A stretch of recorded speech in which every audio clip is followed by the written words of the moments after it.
Capital. Vamos a presentarles una comparación entre nuestras tres empresas, que sería Gentera, Financiera Independencia y CAME, usando métodos de apalancamiento, tanto financiero, operativo y total. Usaremos método Dupont, método Camel, extrapolándolo a nuestra clase, método Camels con el de sustentabilidad, y para finalmente dar una recomendación de dónde invertir. Bueno, empezamos con el apalancamiento operativo. Vamos a centrarnos más que nada en el grado de apalancamiento operativo, que serían estos 6 de aquí. Empezamos con qué es el GAO. El GAO es, bueno, funciona como una palanca de costos fijos que mide qué tan rígida es la empresa a variaciones en su cartera. Entonces, si cambia mucho la cartera, es qué tanto cambia esa utilidad. Tenemos un supuesto o un axioma, vaya, que si el GAO es mayor a 1, entonces la utilidad va a cambiar en mayor proporción a la cartera. Entonces, un GAO mayor a 1 nos exige o nos demuestra que una empresa es un poco sensible o es más riesgosa a cambios en la cartera. Tenemos aquí nuestros ejemplos. En el caso de Gentera, tiene un GAO de 2.5. Esto quiere decir que un aumento de un peso o de 1% en la cartera significa un aumento de 2.5 en la utilidad. Asimismo, en Finder, un aumento en la cartera significa un aumento del 2.4 en la utilidad. Y por último, CAME, que es un poco ambiguo, porque CAME tiene pérdidas. Entonces, un aumento de 1% en la cartera representa un aumento de 9.6 en utilidad. Sin embargo, también si la cartera baja 1%, también baja en una proporción mayor. Y para terminar, Gentera tiene un GAO un poco más alto de lo habitual o de lo que se debería. Sin embargo, esto puede sustentarlo con la gran eficiencia operativa que tiene. Finder igual tiene un poco más alto de 1, que es 2.45, pero igual tiene una gran base de costos y de liquidez. Y por último, CAME, que tiene costos muy pesados y es muy vulnerable a la contracción de la cartera. Entonces es menos eficiente en el tema de... Para el apalancamiento financiero, nuestra unidad de medida clave que deriva de todos los cálculos que realizamos sería el GAP. El GAP nos indica si la deuda está amplificando o reduciendo el efecto de la utilidad operativa en la utilidad neta. Por lo que entonces, si es un GAP alto, tendríamos que, por cada 1% que cambia la utilidad operativa, va a cambiar la utilidad neta ese mayor de 1. Por lo que también en el mismo caso del GAO puede indicar un poco de sensibilidad y, vamos a decir, riesgo. Sin embargo, si esto está fundamentado con una buena cartera, con un buen manejo de los intereses y de los impuestos, pues no va a representar un peligro para nuestras empresas, que en este caso Gentera y Finder muestran un gap muy similar de 1.42 y 1.60, por lo que si esto se sustenta, y ya lo hemos venido analizando en las anteriores presentaciones, en una buena escala, eficiencia operativa y el control de cartera, pues nos dice que el apalancamiento no necesariamente es un riesgo, sino que está sustentado. El otro extremo es CAME, que, como recuerdan de las anteriores presentaciones, tenía deudas, no cotiza en acciones, por lo que su GAP pues, es también un poco ambiguo, pero es derivado de su negativo en resultado neto, ya sea en el escenario optimista o en el negativo.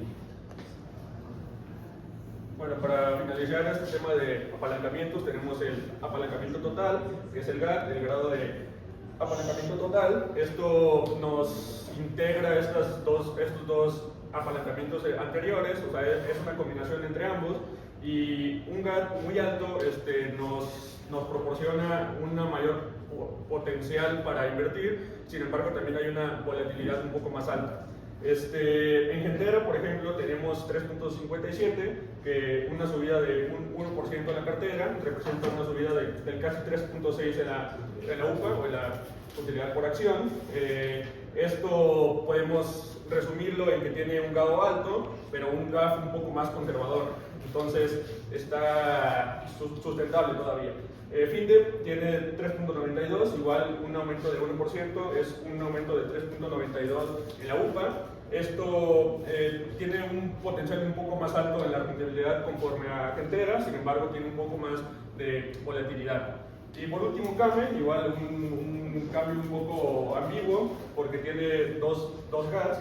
Uno de 3.92, que cuando aumenta la cartera, aumenta en 3.38 la UPA. Sin embargo, cuando baja la cartera, la UPA tiende a bajar menos 1.31%.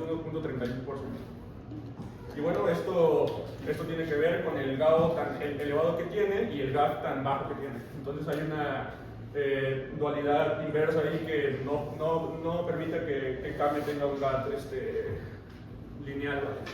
Sí, en conclusión, tendríamos que Gentera tiene una palanca eficiente que está sustentada en toda su buena situación de cartera, intereses y buen manejo de sus costos de fondeo. FinDev tiene una más volátil, que aquí sí tendríamos que estar atentos con su comportamiento de cartera, ya que como puede ser muy positivo, puede traer esa bajada para la utilidad por acción. Bueno, posteriormente tenemos el método Dupont. Aquí lo que tenemos es cómo se descompone la rentabilidad entre margen neto, rotación de activos, multiplicación de capital. Aquí tenemos una ROA de FinDev, que es más eficiente en los activos, una ROE un poco más moderada, que usa menos deuda. También tenemos en Gentera un ROA de 6.05, que es una buena eficacia para activos, y también una ROE del 19.3, es un gran retorno por apalancamiento que ya vimos anteriormente.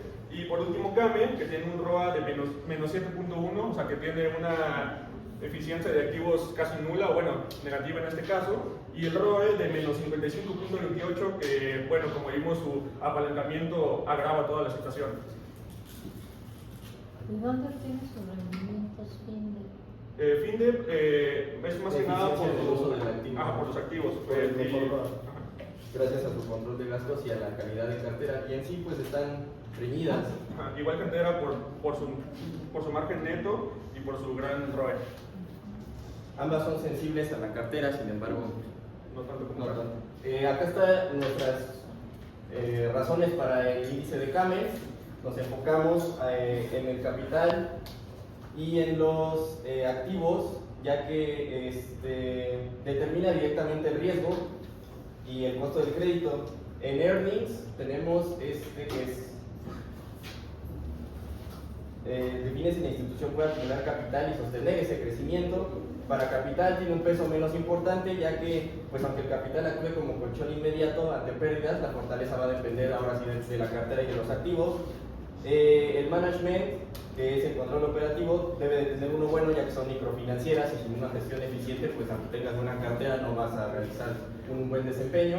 La liquidez, esto es un poco más, disminuimos el porcentaje porque no son bancos con riesgo de corridas. Estas microfinancieras tienen un fondeo más estable y revisable. Y al final, sostenibilidad con el solo 5% porque algunas no tenían informes de sostenibilidad. De hecho, FinDev y CAME no reportan como tal emisión de CO2 ni nada, solo Gentera. Aquí está el resultado, vemos cómo destaca Gentera y FinDev ambos en capital. En activos están igual reñidas, management, mejor FinDev, en earnings mejor Gentera, liquidez, ahí ya es donde toma la ventaja Gentera. Ahí están ya las puntuaciones, con un .94 para Gentera, .75 para FinDev y menos .24 para CAME, derivado de toda esa deuda que poseen. Ahí está nuestra ponderación, nuestras puntuaciones por letra, teniendo que el primer lugar sería Gentera con AA+, FinDev con A+, y CAME con C.